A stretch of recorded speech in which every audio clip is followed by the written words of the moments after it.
ចំងាយបងនឹកស្មានថាស្រស់ឆោមឆាយមកពីនេះទីក្រុងភ្នំពេញតាមពិតឆោមយងកូនអ្នកទីក្រុងបានលងទៅវិញស៊ីវិល័យលើកអ្នកភ្នំពេញបងស្រឡាញ់ក្រមុំអេសាន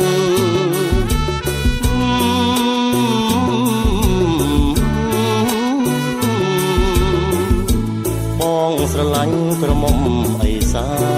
នក្រមុំខ្មែរលើបងអើយកុំមើលរំលងឃើញអូនរួមរបាំគូកងស្មាននួនល្អងមិនស្មើប្រប្រានបុព្វាព្រៃភ្នំនៅតែក្រពុំខ្លែបលិនភុំផានអូនក៏អ្នកភូមិពីងអេសានមិនប្រៀបបានអ្នកភ្នំពេញឡើយ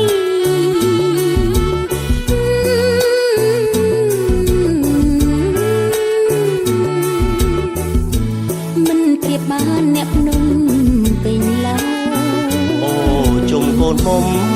លំផាត់រតនគិរីបងផ្ញើកាយនឹងឆោមឆវីអូននារីអេសានត្រានត្រើយតែពឹងកូនសាយបងចង់ប្រឡែងថ្នាក់ថ្នមគៀកកាយតិចលោបងមានគូទៅហើយធ្វើឲ្យអូនស្រក់ទឹកនេត្រា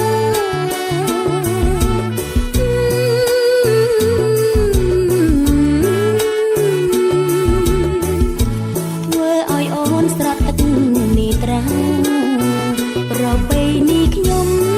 ក្រមុំភូមិពីងអេសានចិត្តស្មោះត្រង់ជាមួយប្រប្រានបានជាស្នេហ៍លំម